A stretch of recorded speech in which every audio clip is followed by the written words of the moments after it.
Lipid part बड़ा ही difficult लगता है काफ़ी बच्चों को. Let's quickly understand and make it easier. Lipid जो है वो मेनली 3 चीज़ों से बना है. एक है कार्बन, दूसरा है हाइड्रोजन एंड तीसरा है little oxygen. Now this is the main difference between carbs and lipids. Carbs में कार्बन जितना था, हाइड्रोजन उसका डबल था एंड ऑक्सीजन कार्बन जितना ही था. यहाँ लिपिड्स के केस में, so this formula is for carbs. Whereas lipids के केस में formula would be CnH, double ही होगा कार्बन के कंपेयर में, बट ऑक्सीजन कार्बन जितना या हाइड्रोजन जितना नहीं होगा, बहुत कम होगा. बस 2 होते हैं एटम्स ऑक्सीजन के. सो इस फॉर्मूला को याद रख लो फॉर द लिपिड्स. ये इनसॉल्युबल होते हैं वाटर में, बट सॉल्युबल हो जाते हैं ऑर्गेनिक सॉल्वेंट में, जैसे ईथर, बेंजीन या एसीटोन हो गया. ये स्ट्रिक्टली पॉलीमर्स नहीं है, पर वो असेंबल होते हैं from smaller molecules by dehydration process. Hence वो असेंबली के फॉर्म में हमें मैक्रोमोलिक्यूल के फॉर्म में दिखते हैं. Otherwise they are not strictly polymers. Lipids को हम मेनली 3 हिस्सों में बांट सकते हैं. सिंपल सा लिपिड, कंपाउंड लिपिड, मतलब इसमें लिपिड होगा प्लस एक नॉन लिपिड पार्ट होगा, and then derived lipid. Simple lipid में ट्राइग्लिसराइड्स एंड वैक्सेस आएंगे. ट्राइग्लिसराइड्स में ग्लिसरॉल एंड फैटी एसिड से बने हैं, और यही फैटी एसिड सैचुरेटेड होते हैं, अनसैचुरेटेड होते हैं. सैचुरेशन में सारे सिंगल बॉन्ड्स हैं, अनसैचुरेशन में कुछ सिंगल बॉन्ड्स एंड कुछ डबल बॉन्ड्स होंगे. अगर अब ये डबल बॉन्ड एक ही है तो ये मोनो अनसैचुरेटेड फैटी एसिड कहलाएगा, एग्जाम्पल ओलिक एसिड. एंड एक से ज़्यादा डबल बॉन्ड्स होंगे तो वो पॉली अनसैचुरेटेड फैटी एसिड कहलाएगा, example linoleic acid, linoleic acid and arachidonic acid भी. कंपाउंड में एग्जाम्पल है लिपिड के साथ अगर नॉन लिपिड पार्ट फॉस्फेट जोड़ दिया जाए तो फॉस्फोलिपिड बन गया. लिपिड के साथ कार्बोहाइड्रेट जोड़ दिया जाए तो ग्लाइकोलिपिड बन गया. ग्लाइकोलिपिड सेरिब्रोसाइड्स एंड गैंग्लियोसाइड्स कैटेगरी के हैं. डिराइव्ड लिपिड जो है वो स्टेरॉइड्स, स्टेरॉल्स एंड कैराटिनॉइड्स कैटेगरी के होते हैं. Let's understand everything into very much of detail. Simple lipids जो होते हैं वो सिंपली फैटी एसिड के एस्टर्स होते हैं और अलग अलग प्रकार के अल्कोहल से जुड़ते हैं. Most common alcohol is glycerol. तो ये स्ट्रक्चर है ग्लिसरॉल का, सारे लोग याद रख लो. CH2OH, CHOH, CH2OH. This is the structure of glycerol. इसी के साथ फैटी एसिड को हमें जोड़ देना है by the process called as esterification, और उससे हमारा बन जाएगा सिंपल लिपिड. अब ये सारे एग्जांपल्स फैटी एसिड के हैं. यहाँ एग्जांपल देख लो, पाल्मेटिक एसिड. पाल्मेटिक एसिड जो बना है वो कितने कार्बन का है, लेट्स अंडरस्टैंड. 1 2 3 4 5 6 7 8 9 10 11 12 13 14 15 16, टोटल 16 कार्बन्स है. हाइड्रोजन कितने होंगे, तो फॉर्मूला मैं आपको पहले ही बता चुकी हूँ, CnH2n and O only 2. So oxygen देख लो 1 and 2 हो चुका. सो ये 16 है, ये 2 हो चुके. तो हाइड्रोजन कितने होने चाहिए, double compare to carbon. So there should be 32 hydrogens. Let's calculate. 1 2 3 4 5 6 7 8 9 10 11 12 13 14 15 16 17 18 19 20 21 22 23 24 25 26 27 28 29 30 31 32. So 16 into 2 is 32 hydrogens हो गए. सो ये सेटिस्फाइड है. अब इसमें ये जो ग्रुप होता है COOH, this is carboxylic acid group. अब काफ़ी बार क्वेश्चन आता है पाल्मेटिक एसिड में कितने कार्बन्स हैं, टोटल 16 कार्बन्स है, बट अगर एक्सक्लूडिंग कार्बोक्सिलिक एसिड बोला तो देन उसमें 15 कार्बन्स ही हो गए, बिकॉज ये एक कार्बन हम माइनस आउट कर देंगे. नेक्स्ट इज स्टियोरिक एसिड का एग्जाम्पल. स्टियोरिक एसिड में भी ऑब्जर्व करो सारे सिंगल बॉन्ड्स ही है. टोटल कितने कार्बन है, 1 2 3 4 5 6 7 8 9 10 11 12 13 14 15 16 17 एंड 18 कार्बन्स है including carboxylic acid group. End of course hydrogen इसके डबल हो जाएंगे, 36 हो जाएंगे. एंड ऑक्सीजन सिर्फ 2 ही है कार्बोक्सिलिक एसिड ग्रुप के, but all are having single bonds, hence this is an example of saturated fatty acids. Linoleic acid देख लो, यू कैन ऑब्जर्व यहाँ एक डबल बॉन्ड है, यहाँ दूसरा डबल बॉन्ड है. सो जो डबल बॉन्ड होते हैं ये अनसैचुरेटेड फैटी एसिड्स के एग्जाम्पल है. Linoleic acid also has 18 carbons only. Next if you observe, यहाँ सैचुरेटेड का एग्जाम्पल देखो दे दिया है, स्टियोरिक एसिड है. टिपिकल मोनो अनसैचुरेटेड जिसके पास बस एक ही double bond, example is oleic acid. यहाँ 2 डबल बॉन्ड्स है, सो पॉली अनसैचुरेटेड हो गया, एग्जाम्पल इज लिनोलेइक. 1, 2 और 3 डबल बॉन्ड्स है, example is linoleic acid. So ये दोनों प्यूफा कहलाएंगे, that is poly unsaturated fatty acid. ये ओलिक एसिड मूफा कहलाएगा, that is mono unsaturated fatty acid. जबकि stearic acid is an example of saturated fatty acids.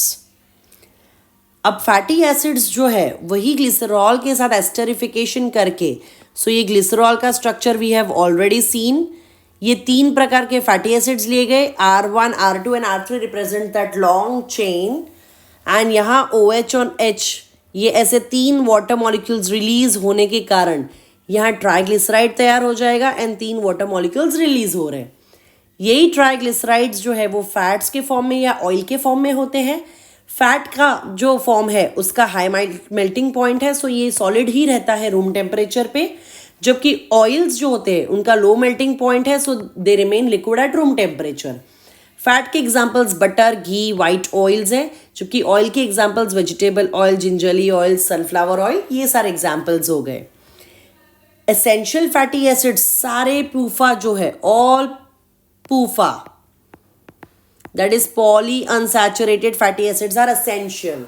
Essential मतलब वो हमें diet के थ्रू लेने पड़ेंगे, हमारी बॉडी उनको सिंथेसाइज नहीं करती है. लिनोलेइक एंड लिनोलेनिक के बारे में हम ऑलरेडी डिस्कस कर चुके हैं. This were 18 carbon compounds. This consisted of 2 double bonds. This consisted of 3 double bonds. There is one more PUFA, arachidonic acid. This is 20 carbon containing compound which has 4 double bonds. So this is also a type of PUFA. ये भी essential है. And when amount of its precursor, that is linoleic acid, अगर limiting होता है तो ये हमारा PUFA essential बन जाता है. Next, waxes भी example है simple lipids का. Worker bees जो होती है वो अपनी हाइव्स बनाती है बाय सिक्रेटिंग बी वैक्स अपने एब्डोमिनल ग्लैंड से. Bee wax basically myricyl palmitate होता है जो ester of palmitic acid and myricyl alcohol से बनता है. एनिमल्स के केस में क्यूटेनियस ग्लैंड्स होते हैं जो वैक्स सिक्रीट करते हैं. ये भी पाल्मेटिक एसिड या ओलिक एसिड या स्टियोरिक एसिड से बनते हैं अलॉन्ग विथ कोलेस्ट्रॉल. ये एक प्रोटेक्टिव वाटर इंसोल्युबल कोटिंग बनाते हैं एनिमल के फर के ऊपर. सिरोमिन या ईयर वैक्स भी एक दूसरा एग्जाम्पल है जो हमारा cutaneous gland of ear secrete करता है जो ईयर ड्रम को कंटिन्यूसली लुब्रिकेट करते रहेगा. नेक्स्ट एग्जाम्पल और next type of lipid is compound lipid या कॉन्जुगेट लिपिड, जिसमें एक लिपिड पार्ट होगा प्लस नॉन लिपिड पार्ट होगा. अब नॉन लिपिड पार्ट अगर फॉस्फेट ग्रुप है then it is called as phospholipid. ये हमारे सेल मेम्ब्रेन में मिलते हैं. एग्जाम्पल है लेसिथिन. यहाँ वी कैन सी एक फॉस्फेट ग्रुप जुड़ा हुआ है. सो ये फॉस्फेट ग्रुप जुड़ने के कारण ये लेसिथिन जो है, लेसिथिन इज एक्सट्रीमली इंपॉर्टेंट जो हमारे सेल मेम्ब्रेन में है. अलॉन्ग विद दैट सरफेक्टेंट के फॉर्म में भी होता है एल्वियोलार मेम्ब्रेन के ऊपर. ग्लाइकोलिपिड्स के कुछ एग्जाम्पल्स है. ये माइलिन शीथ बनाते हैं नर्व फाइबर्स की and outer surface of cell membranes of chloroplast भी बनाते हैं. सेरिब्रोसाइट्स जो है ये बेसिकली हमारे अमाइनो अल्कोहल स्फिंगोसिन से बने एक फैटी एसिड और एक शुगर की मदद से. ये फर्दर 2 प्रकार के हैं. ग्लूकोसेरिब्रोसाइट्स जो हमारे सेल मेम्ब्रेन्स में है एंड गैलेक्टोसेरिब्रोसाइट्स जो ब्रेन सेल के सेल मेम्ब्रेन्स में प्रेजेंट होते हैं because brain requires galactose, it doesn't require glucose. Next कुछ एग्जाम्पल है गैंग्लियोसाइड जो स्फिंगोसिन और fatty acid glucose, galactose and Nag and sialic acid से बने हैं. ये basically viral particles and toxins बनाते हैं. स्फिंगोमाइलिन के पास ग्लिसरॉल नहीं होता, instead of that sphingosine present होता है. ये एस्टरिफाइड किया जाता है एक फैटी एसिड के साथ और एक फॉस्फोकोलिन या फॉस्फोइथैलोअमाइन ग्रुप जुड़ा जाता है. मोस्ट ऑफ एनिमल मेम्ब्रेन्स में ये प्रेजेंट होता है. Next if you observe lipoprotein category है जिसमें प्रोटीन प्लस लिपिड होगा. मेनली फॉस्फोलिपिड्स मेम्ब्रेन्स के फॉर्म में है या काइलोमाइक्रॉन्स प्रेजेंट होते हैं. काइलोमाइक्रॉन्स के फॉर्म में क्रोमोलिपिड्स जिसमें पिगमेंट भी जुड़ा होगा, एग्जाम्पल कैरोटिनॉइड्स है, कैरोटीन एंड विटामिन ए के फॉर्म में जो प्रेजेंट है। Next and last category of lipid is derived lipids. Derived lipids में कुछ स्टेरॉइड्स आते हैं, इनके पास फैटी एसिड नहीं होता है बट लिपिड्स में फिर भी इंक्लूड होते हैं because they have fat like property, otherwise they do not have fatty acid. Most common steroid sterols है, एग्जाम्पल कोलेस्ट्रॉल। क्या है कोलेस्ट्रॉल? तो most abundant sterol animal body में पाया जाता है जिसका प्रिकर्सर एसिटिक एसिड होता है जो हमारे लीवर में सिंथेसाइज होता है। ये एक एसेंशियल कंपोनेंट है एनिमल प्लाज्मा मेम्ब्रेन का। Prostaglandins are another example of derived lipids. ये ग्रुप ऑफ हॉर्मोन्स होते हैं जैसे अनसैचुरेटेड फैटी एसिड हो गए जो फंक्शन करते हैं एज मैसेंजर सब्सटेंस सेल और सेल के बीच में। ये एरिकेडोनिक एसिड से डिराइव्ड होते हैं। एरिकेडोनिक एसिड के पास 20 कार्बन थे, सो इवन प्रोस्टाग्लैंडिन के पास भी 20 कार्बन ही है। टर्पीन्स वो भी लिपिड लाइक मॉलिक्यूल्स है जो आइसोप्रीन यूनिट से बने हैं। मेंथॉल, कैम्फर एंड कैरोटिनॉइड्स कुछ एग्जाम्पल्स हो गए टर्पीन्स के। सो ये थे हमारे सारे लिपिड्स। Next is our nucleic acid. Nucleic acid में मेनली दो चीज़ें हैं, DNA and RNA. DNA first time isolate किया गया था फ्रॉम न्यूक्लियाई ऑफ डब्ल्यूबीसी 1869 में, और हमें डीएनए मिला था न्यूक्लियस के अंदर एंड वो एसिडिक नेचर का था, इसीलिए नाम रखा गया nucleic acid because it was found in nucleus and it was acidic in nature. Basically ये पॉलीमर्स होते हैं न्यूक्लियोटाइड्स के एंड ये मैक्रोमोलिक्यूल्स है। ईच न्यूक्लियोटाइड कंपोज्ड होता है 3 ग्रुप से, एक फॉस्फेट ग्रुप, एक पेंटोज शुगर और एक नाइट्रोजिनस बेस। अब ये चीज़ें क्या है, लेट्स अंडरस्टैंड। पहले पढ़ेंगे हम nitrogenous base. Nitrogenous base 2 category के हैं, प्यूरिन्स एंड पिरिमिडिन्स। प्यूरिन्स में डबल रिंग होगी, एक ऐसी रिंग एंड दूसरी ऐसी, टोटल 9 मेंबर्स की रिंग है और यहाँ पे नाइट्रोजन भी प्रेजेंट होता है। सो एडेनिन एंड ग्वानिन इसके एग्जाम्पल्स है, सारी हेट्रोसाइक्लिक रिंग्स है। Pyrimidines have just 1 ring and उनके पास भी नाइट्रोजन होता है। सो दोनों के पास जो रिंग है वो हेटेरोसाइक्लिक रिंग है, होमोसाइक्लिक नहीं है। An example are cytosine, thymine and uracil. Purines we can see adenine का ये स्ट्रक्चर है, ग्वानिन का ये स्ट्रक्चर है। It is given in NCERT, extremely important questions आ सकते हैं इन पे। पिरिमिडिन्स के एग्जाम्पल है cytosine, uracil and thymine. Nitrogenous bases के साथ ही जुड़ता है हमारा पेंटोज शुगर। अगर डीएनए है तो सेकेंड प्राइम कार्बन से OH हटा दिया जाएगा, आरएनए है तो यहाँ राइबोज शुगर होगी जिसमें O होगा। बट सिंस यहाँ डीएनए का स्ट्रक्चर दिखा है तो पेंटोज शुगर में डीऑक्सी राइबोज शुगर यूज की गई है एंड एक फॉस्फेट ग्रुप जुड़ा गया है। सो जब pentose sugar and nitrogenous base जुड़ते हैं उसे हम न्यूक्लियोसाइड कहते हैं, और जब न्यूक्लियोसाइड के साथ फॉस्फेट ग्रुप भी जुड़ जाता है उसको हम न्यूक्लियोटाइड कहते हैं। सो नाइट्रोजिनस बेस का नाम एडेनिन है। इसी एडेनिन के साथ अगर इस नाइट्रोजिनस बेस के साथ अगर पेंटोज शुगर जुड़ गया तो न्यूक्लियोसाइड एडिनोसिन बन जाएगा, और एक फॉस्फेट ग्रुप भी जुड़ गया तो न्यूक्लियोटाइड बन जाएगा called as adenylic acid. Nitrogenous base अगर ग्वानिन है और उसके साथ पेंटोज शुगर जुड़ के न्यूक्लियोसाइड बना तो उसका नाम ग्वानोसिन बन जाएगा। फॉस्फेट ग्रुप जुड़ गया तो न्यूक्लियोटाइड बन के ग्वानिलिक एसिड कहलाएगा। सिमिलरली साइटोसिन, सेटिडिन मतलब न्यूक्लियोसाइड, सेटिडिलिक एसिड मतलब न्यूक्लियोटाइड। थाइमिन मतलब nitrogenous base, थाइमिडिन is nucleoside and thymidilic acid is nucleotide. Uracil is nitrogenous base, uridine is nucleoside and uridilic acid is nucleotide. So it's extremely important that nucleotide and nucleoside में difference बस phosphate group का है. Only phosphate group is additional in case of nucleotide. अगर हम DNA का structure देखें जो Watson and Crick model से हमें मिला है, डीएनए एक सेकेंडरी स्ट्रक्चर के फॉर्म में है, हेलिक्स फॉर्म में होता है। 2 रिंग्स होती है, 2 चेन्स हैं जो इंटरट्वाइंड होती है, antiparallel to each other चलते हैं और दोनों चेन्स के बीच में हाइड्रोजन बॉन्ड्स प्रेजेंट होते हैं। Here we can see backbone तैयार हुआ है, ये दूसरी चेन का बैकबोन है। बैकबोन किसकी मदद से बना है? शुगर एंड फॉस्फेट ग्रुप से बैकबोन बना है। जबकि अंदर की ओर आता है नाइट्रोजिनस बेस, दूसरी चेन का भी नाइट्रोजिनस बेस अंदर की ओर आता है और दोनों नाइट्रोजिनस बेस एक दूसरे से कनेक्ट करते हैं। As here we can see adenine and thymine होगा तो 2 हाइड्रोजन बॉन्ड्स जुड़ेंगे, साइटोसिन एंड ग्वानिन होगा तो 3 हाइड्रोजन बॉन्ड्स होंगे। अगेन टी एंड ए है तो 2 hydrogen bonds, G and C है तो 3 हाइड्रोजन बॉन्ड्स। इस तरह से दोनों चेन्स हाइड्रोजन बॉन्ड्स की मदद से एक दूसरे से जुड़ी हुई है।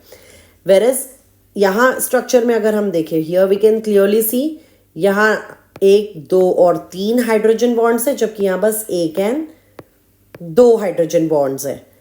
नाउ इम्पॉर्टेंट इस न्यूक्लियोटाइड में या चेन में और कौन कौन से बॉन्ड्स प्रेजेंट होते हैं। सो उसके लिए हम प्रीवियस डायग्राम क्विकली देख लेते हैं। Nitrogenous base and phosphate group या nitrogenous base and pentose sugar के बीच में जो बॉन्ड बनता है, this is called as an glycosidic bond. जबकि ये बॉन्ड जो phosphate group and pentose sugar के बीच में बनता है, that is called as phosphoester bond. Whereas एक न्यूक्लियोटाइड दूसरे न्यूक्लियोटाइड से जुड़ता है by a bond called as phosphodiester bond. Remember this bonds, one nucleotide is made up of 2 types of bond, N-glycosidic bond and phosphoester bond. Whereas 2 nucleotides or a polymer of nucleotides is attached by phosphodiester bonds. So यहाँ जो chain तैयार हुई है वो phosphodiester की मदद से बनी है, बट 2 चेन आपस में जुड़े हैं by the help of hydrogen bonds जो नाइट्रोजनस बेसिस के बीच बीच में लगे हैं। ए और टी के बीच में 2, जबकि जी और सी के बीच में 3 हाइड्रोजन बॉन्ड्स होते हैं। इस स्ट्रक्चर पर से हमें पता चला कि एक पिच जो होती है, एक pitch is 1 turn, that is of 3.4 nanometre. 2 nitrogenous base के बीच में 0.34 नैनोमीटर का डिस्टेंस होता है एंड विद इज 20 नैनोमीटर। यहाँ शार्गाफ रूल देख लेते हैं क्विकली। 1950 में अरविंद शार्गाफ ने कुछ रूल्स बनाए थे डीएनए मॉलिक्यूल के लिए। उन्होंने कहा था जितना प्यूरिन का अमाउंट होगा उतना ही पिरिमिडिन का अमाउंट होगा। प्यूरिन इज A+G, वो हमेशा इक्वल टू होगा T+C। सो ये 50% है तो ये भी हमेशा 50% ही होंगे। एडेनिन जितना होगा हमेशा थाइमिन भी उतना ही होगा, because A always binds with T।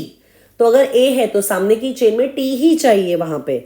Similarly guanine जितना होगा हमेशा उतना ही साइटोसिन होगा। बेस रेशियो जो होता है A+T एंड G+C ये वेरी करेगा from one species to another, but ये कांस्टेंट रहता है एक सिंगल स्पीशीज के लिए। Deoxyribose sugar and phosphate components हमेशा इक्वल प्रोपोर्शंस में होंगे, बिकॉज न्यूक्लियोटाइड का एक मेजर कंपोनेंट बनाते हैं वो। This is not true for RNA, because RNA most of cases में सिंगल स्ट्रैंडेड ही होता है, एक्सेप्ट फॉर सम RNAs जो reo virus and rice dwarf virus में होता है। इसीलिए Chargaff rule can not be applicable for RNA molecule. DNA mostly right handed होता है और ये एग्जिस्ट करता है बहुत फॉर्म्स में, जैसे BDNA most common form is considered BDNA, B form. इसके पास 10 बेस पेयर्स है पर टर्न और ये यूजुअल DNA है। A फॉर्म में 11 बेस पेयर्स है पर टर्न, बेस पेयर्स परपेंडिकुलर नहीं होते हैं बट टिल्टेड होते हैं slightly. C form B form जैसा ही है, 9 बेस पेयर्स पर टर्न होते हैं। D फॉर्म भी B फॉर्म जैसा ही है बट 8 बेस पेयर पर टर्न है। जबकि Z form left handed coiling होती है, जबकि B, A, C, D की सबकी राइट हैंडेड कॉइलिंग होती है। एंड Z फॉर्म ही एक लौता ऐसा है जिसकी लेफ्ट हैंडेड कॉइलिंग है and it has 12 base pairs पर टर्न। RNA क्विकली देख लेते हैं। RNA 3 टाइप का है, मैसेंजर RNA, राइबोसोमल RNA जिसको rRNA भी लिखा जाता है, ट्रांसफर RNA जिसको tRNA भी लिखा जाता है। मैसेंजर RNA प्रोड्यूस होता है न्यूक्लियस में। ये मेनली इंफॉर्मेशन कैरी करता है प्रोटीन सिंथेसिस का। इसको डिस्कवर जैकब एंड मोनॉड ने किया था। राइबोसोमल RNA लार्जेस्ट RNA है आउट ऑफ द 3। ये अप्रॉक्स 80% टोटल RNA का कंस्टिट्यूट करता है। ये राइबोसोम्स में पाया जाता है एंड प्रोटीन सिंथेसिस में हेल्प करता है।